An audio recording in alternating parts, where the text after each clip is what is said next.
Hello everyone, this is Jotto and welcome to the Managrind tournament recap, talking about the top decks, talking about the top cards. Now, before we get started, I have a little bit of a news thing to go over. First things first, sorry this is late, again. It's Wednesday, should come out on Tuesday. I've just been stooped up in schoolwork recently, so I've been a little bit difficult keeping up with stuff. Which sort of segues into my next thing. Now, on Thursdays, normally I've been doing SoulForge weeklies. They're not stopping, but I won't be able to do on this Thursday. I'm too busy at the moment. And Thursday is sort of transforming into my extra video day. So I won't be doing SoulForge stuff every single week. I might be doing a SoulForge weekly. I might do a Hearthstone based sort of video, or I might do like a question and answer, a deck tech, something like that. Maybe even something from a game that I haven't put on the channel yet. Anything new or different that doesn't feature in the tournament recaps or the weekly shows on Tuesdays and Saturdays respectively. So that's a random bit of channel news, just the SoulForge thing, keeping it going every single time, especially now where I don't really have as much time to play both games extensively at the same time. And I started replaying some of the other games that I haven't played in a long time. It's been difficult to keep up with everything. Anyway, without further ado, let's get started. On to the top four from NA, we had in first place Plampy, in second place Tate, and tied for third we had Terrence M and Dasmonator, which is an amazing name. On to Plampy, who played Warrior Control and got first place. Now, there's a lot of warriors, so I'm going to go over the first one and then I'll skim over the other ones a little bit. Now, Warrior Control is separated into two different engines, so to speak. The removal and early game, and then the legendaries. Now, we'll start with the removal and early game. The early game of every single Warrior Control deck is the Enrage engine. We have Armor Smith along with Cruel Taskmaster to set up your mid to late game. Make sure you don't get too far behind. I mean, the interaction there between sort of Cruel Taskmaster and Armor Smith, it lets you trade with things. It gives you armor so you get healths, and it stabilizes your board a little bit. Acolyte of Pain draws into all of your things you need in the mid game, especially all your removal, especially in this kind of deck, which is playing a little light on the removal. Lastly, for the Enrage engine, we have Frothing Berserkers, which serve as a threat that your opponent has to deal with, puts them on the back foot for a bit.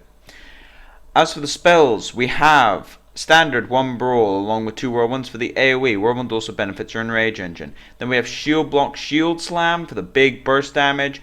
Slam to help with the executes, and speaking of execute, one of the best ways of getting rid of large things as a warrior. Lastly, for the weapons, we have 2 Fiery War Axes for early game removal against aggro decks, and a Gorehowl for mid to late game removal. Can be used as burst, but often, especially in this kind of variation, will be used as solid removal. Now, the legendaries and epics are sort of separated into 3 different categories. We'll start with the mid game. Now, the first mid-game legendary here is Cairn. Now, Cairn is one of the most solid mid-game minions. He's very, very difficult to deal with. He sometimes baits even hard removal, like Hex, for example. He needs to be silenced, or hexed, or polymorphed, or something like that. Otherwise, he's just going to get out of control and get really, really annoying to deal with. Then we have Sylvanas, much in the same route. It's usually a 2-for-1 unless hard removal is used on it. And lastly, Harrison Jones, which is an interesting addition. Some of these decks were playing Acidic Swampoos anyway. The Harrison just adds a little bit of extra card draw, and you happen to play against either a warrior or a shaman. That's why it's in here. Very, very handy for that kind of thing. On to the second category of this sort of section of the deck. We have the the creature-based removal. Baron Geddon is the anti-aggro area that actually baits a lot of removal because he can do a lot of damage on zone, but he's mainly here as sort of an extra anti-aggro card. Then have Big Game Hunter, which is used for the mirror match, and sort of Ragnaros in particular, can be used in things like Earth Elemental. Its most common target would be Ragnaros, however. That's sort of the minion removal bit. Now moving on to the win conditions. The win conditions, generally you play about 3. This particular deck is playing 4. 4 plus Geddon, so you go up to 5 roughly. But anyway, we have Alexstrasza, Deathwing, Ragnaros, and Grom. Really heavy on the legendaries in this particular deck. Ragnaros and Grom serve pretty similar sort of roles. Ragnaros a little bit more minion focused in terms of removal. Grom a lot more bursty. But they function pretty much the same way. And then have Alexstrasza, mostly used to get your opponent's life down so you can burst them down. You don't have that much actual damage in your deck. It's a lot of damage, but you don't have that many threats. Your threat density is actually quite low. You need to make your threats count, and Alexstrasza, along with Grom or Ragnaros, will actually do enough damage on their own just to finish out the game. The last thing I'm going to talk about is Deathwing. Now, Deathwing is very, very powerful, and a lot of people misplay him. I think Deathwing solves a problem that warrior controls have. It's called fatigue. It sounds completely stupid, but if you deal with all of their legendaries, they literally can't kill you. It's one of the easiest ways of killing warriors. If you're against a warrior control deck and you're playing mid-range, just stall them. If they don't get through, especially if you're playing Shaman, you just keep putting totems up and totems up and you just stall them into death and they can't do anything, because as soon as they run out of legendaries, they lose. And they get fatigued to death. And Deathwing really serves as a fatigue breaker, and that's why he's so good. After you've played all your other win conditions, you play your Deathwing, wipe the board, don't have any cards in your hand to discard in the first place, and now you have a 12 attack minion that should be able to break the stalemate. Exception being maybe Priest, because they have several answers to Deathwing, including the ones that they could already be using on your other legendaries. They probably have an extra one lying around. But in general, Deathwing's sort of the end-all be-all of legendaries, especially his drawback is quite extensive, but if you play him as the last card in your deck, it's more or less non-existent. Now, moving on to second place, we had Tate playing Warrior Control as well.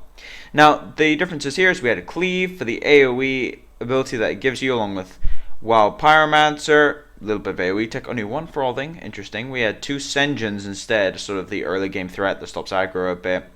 And besides that, a little bit less legendary heavy. Now on to Terrence M, who was also playing War 3. That was ridiculous, by the way. I was looking at the decks and I thought, 3? Really? I mean, they're all slightly different. If we actually look at this particular variation, it's playing the 2 slams instead of 1. And besides that, the only real difference between this and the first place list is Ysera instead of Deathwing. Incredibly, incredibly similar. 1 slam, Ysera instead of Deathwing, and probably missing one of the one-ofs that I'm not too sketchy on. It's kind of weird that they're this close. It is kind of weird that they are this close, but what do you expect? The deck has been pretty much figured out, a couple of innovations here or there, but it's a very, very strong deck. Now, on to Dasmanator, who is playing Rogue Aggro. Now, last week we had a Rogue Aggro-ish mid-range deck. It was weird, it was like a hybrid. This week we got a full mid-range and full aggro. Full mid-range we'll go over a little bit later in the EU section. But anyway, starting with Rogue Aggro. Now we have Bloodmage Thalnos, even in an aggro deck, is very, very handy. It gives you backstab spell power, gives you eviscerates and blade flurries, the boost they need. Very, very nice for burst damage. Then we have Leroy Jenkins Ragnaros, huge burst damage on their own. Sylvanas serves a bit of a mid-range, and that's basically where the mid-range stops. We then have an Azure Drake, mostly used to power up your burn spells in this particular version. Then we have SI7, creature removal, you don't have to lose tempo. Argent Squire, again, don't lose tempo much, even though if they can use the hero powers, but you don't lose tempo. Then we have Defias Ringleaders, huge threats early, along with Harvest Golem, very, very good for trading. Worgen Infiltrator is a random one-off, actually helps a lot against Fairy Dragons and Knife Jugglers, one of the main reasons it's in here. And lastly, for the minions, we have Earthring Farseer to help with other aggro decks, and Showen Deity because he's just a pain in the neck to deal with. You notice that this is not quite the straight rush that we're used to from aggro decks. It's a little bit more mid-rangey, but it still has the aggro core. As for the actual spells, Double Blade Flurry to be used with Double Assassin's Blade. Very slow removal core here. It obviously works, but I would not have expected Double Assassin's Blade to actually work in this kind of deck, because it does lower its consistency a bit as far as curving goes. Then have Eviscerate, massive burst damage, along with Backstab for straight removal. Deadly Poison synergizes very, very well with Assassin's Blade. It gives you a 20 damage weapon. Then have 1 Assassinate to deal with big threats. Shadow Step, combos with Leroy, combos with SI7, combos with Defias. There's a lot of things that can be used in this particular deck, even Earthring Farseer, things like that. And lastly, we have 1 Sprint, refills your hand. You can usually refill, if it's on turn 10, you can refill your hand and then play 2 creatures maybe. 1, 2 creatures, it's not that much of a tempo loss and you draw 4 cards. It's actually quite nice. Don't play as 2 of, 1 of is nice. On to the top 4 from EU, we had in first place Hit Girl, in second place Trash T, and tied for third we had Spark and Wumpy from Team 5. Not the Blizzard Team 5. Another Team 5. Actually, I do know Wumpy. He's a pretty cool guy. Anyway, moving on to Hit Girls, playing Miracle Rogue, or Rogue Miracle.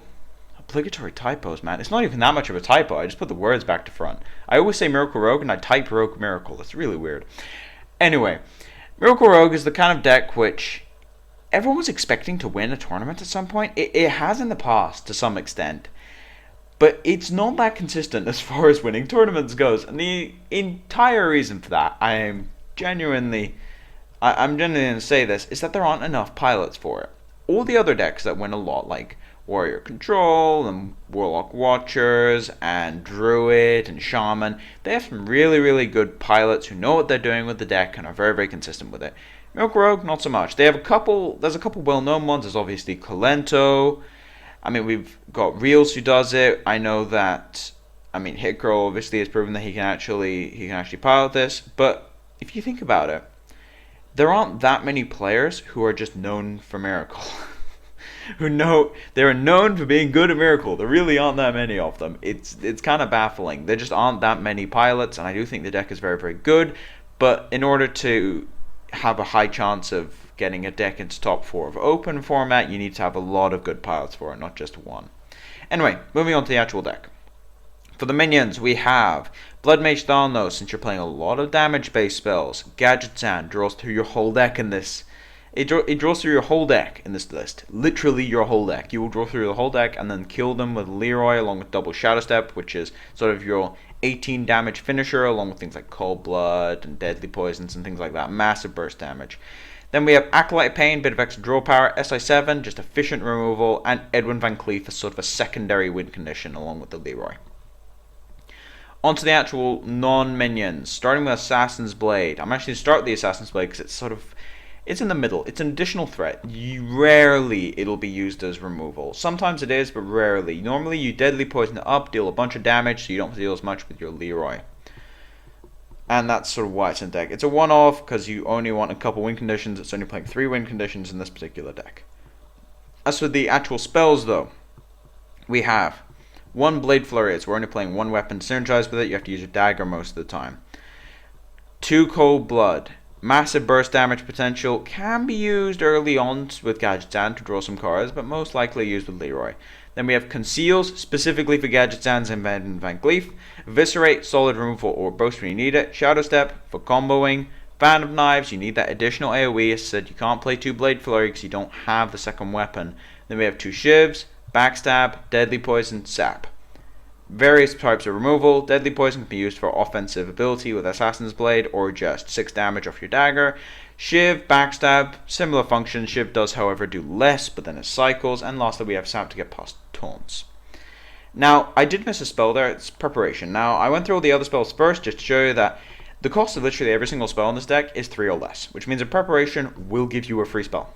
It will give you 2 free Gadget Sand triggers.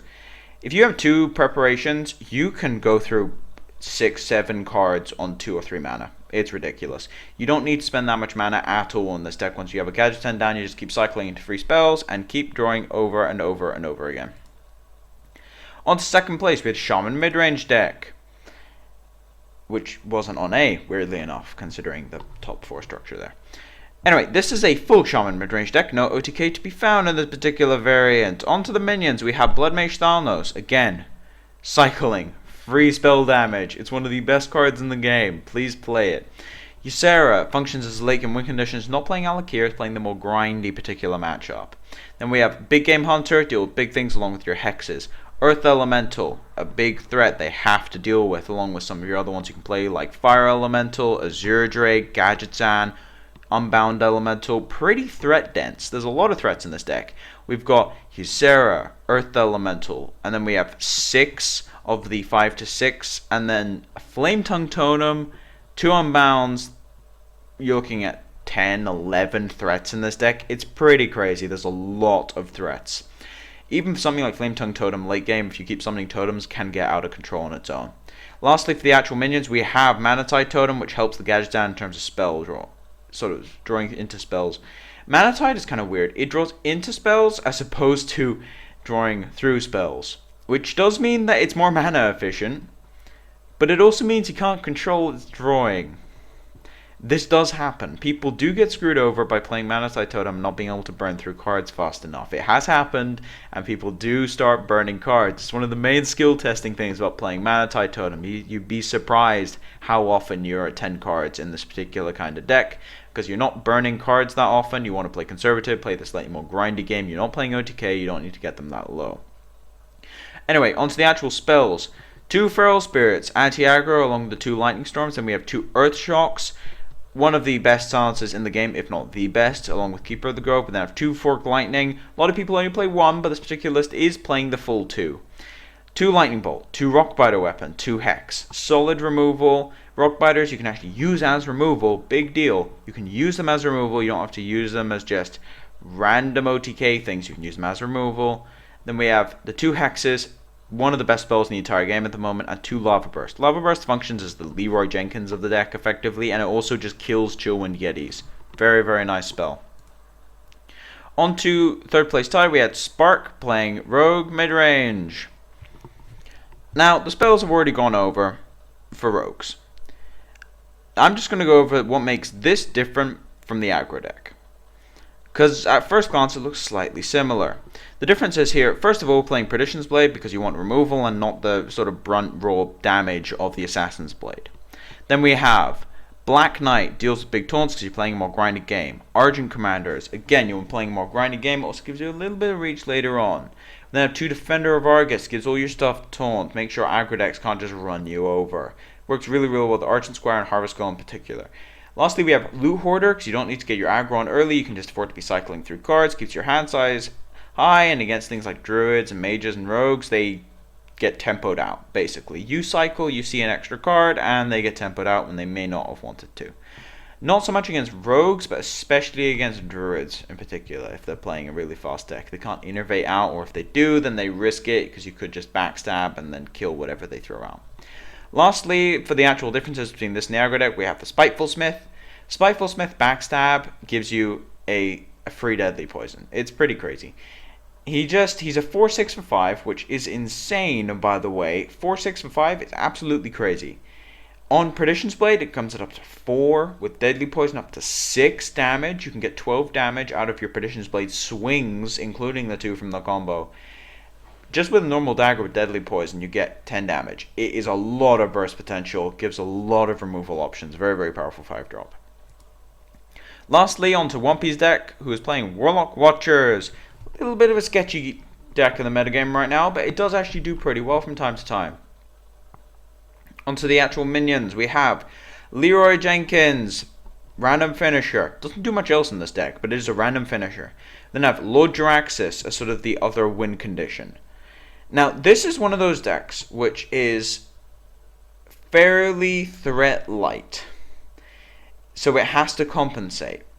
Now, the Faceless Manipulator is one of those things which helps to compensate. It doesn't play Alex Straza, it plays Faceless Manipulator to get a copy of one of your early threats. This deck only has 6 threats in it. It has Lord Jaraxxus as a threat, but it then has 4 Giants and 2 Twilight Drakes, and that is it. You have to make the most out of your 6 threats. Generally, those 6 threats will be enough to win the game, but not always. That's why you have Lord Jaraxxus and Faceless Manipulator. Make that into 8 threats. Jaraxxus stays on the board, but he has a downside where he's a little risky. You lose your life tap, you have to keep healing him up, otherwise you're just going to die. As for the actual Giants, 8/8s, very, very powerful on their own, but they're very, very slow. So the deck makes up for it by running Ancient Watchers along with Defender of Arius and Sunfury Protectors. Put taunts on all your things. Ancient Watcher is in the deck just because you are so threat light, so you need to actually stick your threats. You need to be sure that you can protect yourself while you get your threats on the board, as while you are threat light, you have very, very high impact threats. Kind of like the Warrior Control deck.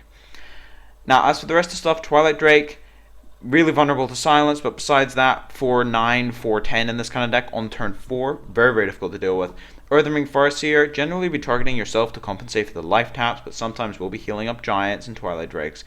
And lastly, for the minions, we have 1 Ironbeak Owl, mainly to get over random effects like Tyrion Fordring or other Twilight Drakes, even things like Defender of Argus taunts. a lot of random stuff, but this actually does help quite a lot against things like Divine Shield. Now, the actual spells, 2 Mortal Coils deal with things like aggro, even Shaman tokens, Paladin tokens, just cycle through.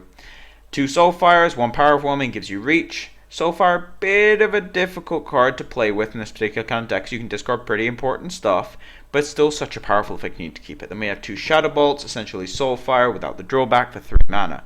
2 Hellfires, big AoE.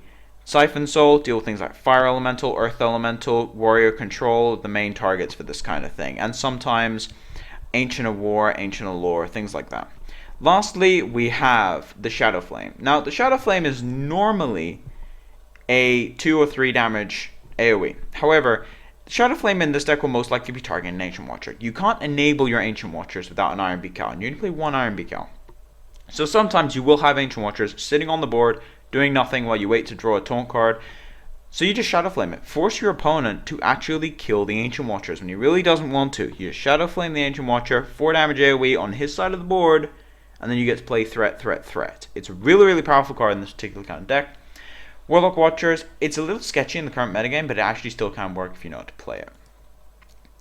Anyway, as for the actual metagame, we kind of have a weird shift away from aggro back to these controlling mid-range decks. We lost Tinkmaster and Nat Pagal, so a lot of people focusing on the Nat Pagal being gone, so they switch things like Zoo, for example, but it really is going back to that more controlling mid-range metagame. Now, I would say that the deck to play at the moment is Shaman. I said it in the article, actually, which you guys will see on Friday. But I do think the deck to play at the moment is Shaman because you can stall out most of these matchups. Warlock Watchers generally runs out of threats against Shaman midrange. And Warrior Control, you can stall them into oblivion. Things like that, has a decent matchup against most stuff. It's really weak to aggro decks, but aggro decks aren't around that much in tournaments. So I actually do think that Shaman is the best deck to play at the moment until it becomes more aggro again. Although if Shaman becomes more powerful, then people switch back to aggro, so make your prediction how you want to. But I do think that Shaman's going to be quite powerful, at least for this weekend. If you want a deck to play for this weekend only, play Shaman midrange. I'm not sure if it'd be good 2 weeks from now, but I think this weekend it'll be very, very powerful. Anyway, thank you all for watching. If you like the content, please subscribe. If you have any feedback, put it in the comment section below. I'm going to be doing top 10s at some point on the Hearthstone weekly shows. If there isn't a competitive game that's actually worth going over, I will be doing top 10s and things like that. Might get a guest on if I can, things like that. If you have any ideas for Hearthstone related top 10s, put it in the comments. I'll take them into consideration and we'll see what we can do. If we get multiple people asking for the same things, I'll definitely be doing it at some point. Anyway, this has been Jotto, signing off.